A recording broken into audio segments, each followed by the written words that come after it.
میگه 2 تا رفیق بودن، یکی آبادانی یکی تهرانی. آبادانی اسمش محمد بود، تهرانی اسمش علی. اینا تو خدمت با همدیگه خیلی جورن، طوری که اگه 2 ساعت همدیگه رو نبینن نگران حال همدیگه میشن. میگذره و 2 سال خدمت اینا تموم میشه.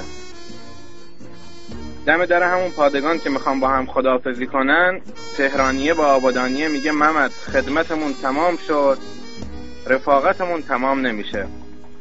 هر موقع کار خوب خواستی بیا تهران. آبادانیه بهش میگه من پول و پله ندارم، ولی هر موقع زن خوب خواستی بیا آبادان، من برات زن میگیرم. میگذره و بعد 1 سال تهرانیه هوس زن گرفتن میکنه. میره کجا؟ میره آبادان، دنبال خونه رفیقش میگرده. میبینه یه خونه فقیرونه است و تشکیلاتی نداره. در میزنه، محمد میاد دم در، سلام، احوال پرسی، تحویل گرم. 1 هفته تحویل گرم، مهمون نوازی. بعد 1 هفته علی به محمد میگه محمد قرار نبود برا من زن بگیری؟ بهش میگه چرا؟ بهش میگه بریم برا من زن بگیر. میره تو دوست، آشنا، رفیق، همسایه، هر کیه میگرده تهرانیه نمیپسنده. تهرانیه نمیپسنده. بعد از 1 هفته تهرانیه دم در خونه آبادانیه داره باش خداحافظی میکنه. بهش میگه تو به قول خودت وفا کردی اما من نپسندیدم. تو همین حین یه دختری از همسایگی آبادانیه میاد میره تو خونه آبادانیه. دختر خوشگل، سنگین، رنگین. بهش میگه محمد من این دختره رو میخوام. الان دختر چی آبادانیه میشه؟ نامزد آبادانیه میشه.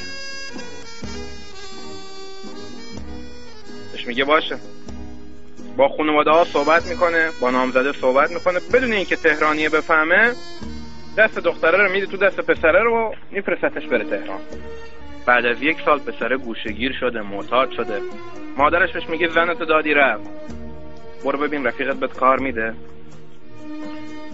میره تهران دنبال خونه رفیقش. میبینی یه ساختمون عظمت، تشکیلات، همه چی داره ساختمون. زنگ در یا همون آیفون میزنه. یکی بلند میکنه آیفونو، میگه که سلام علی من اومدم. بهش میگه آقا برو من تو رو نمیشناسم. قطع میکنه. این میگه من حتما چون صدام عوض شده این منو نشناخته. دوباره زنگ میزنه، میگه علی منم محمد از آبادان اومدم. بهش میگه آقا برو من اصلا رفیقی به اسم محمد ندارم. این میگه رفیقم نامردی کرد. برمیگرده که بیاد، خسته شده بوده، میشینه توی چمنی روبروی ساختمونه، داره خستگیشو در میکنه. میبینه 3 نفرن قیافشون به دزدا میخوره دارن میان طرفش. این به خودش میگه اینا منو میزنن، پولام هم میبرن میرن، حداقل بذار صداشون کنم، پولا رو بهشون بدم، کتکه رو نخورم. صداشون میکنه، بهشون میگه این پول برگشتمه، میخوام برگردم آبادان با چند تیکه نون. اگه میخواین ببرینش دیگه کتک هم نزنید. اینا میگن نه الان که اینطوری شد ما تازه دزدی کردیم، این 50,000 تومان برای تو.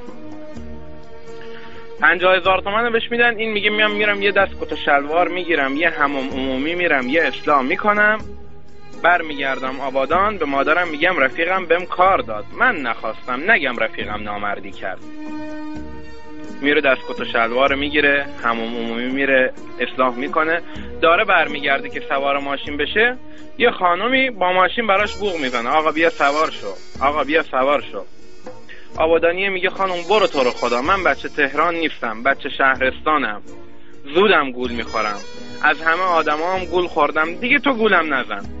زنه پیاده میشه، بهش میگه آقا من از تیپ و قیافت خوشم اومده، میخوام برام کار کنی، بیا برام کار کن.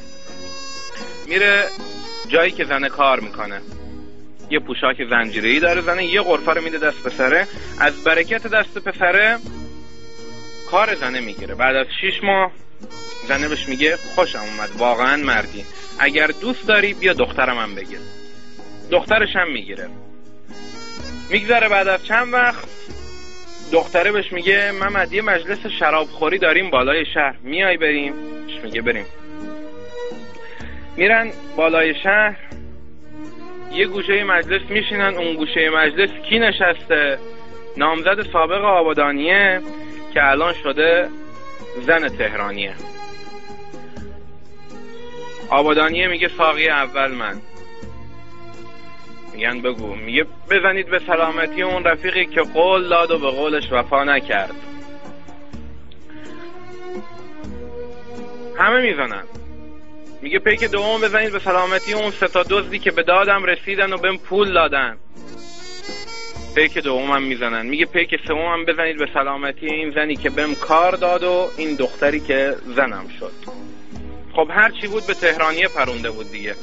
تهرانیه بهش بر میخوره، میگه ساقی دوم من. میگه پیک اوله بزنید به سلامتی اون رفیقی که قول داد و به قولش وفا کرد. همه پیکا میزنن. میگه پیک دوم بزنید به سلامتی اون 3 تا دزدی که دزد نبودن، من فرستاده بودمشون. پیک دومم میزنن.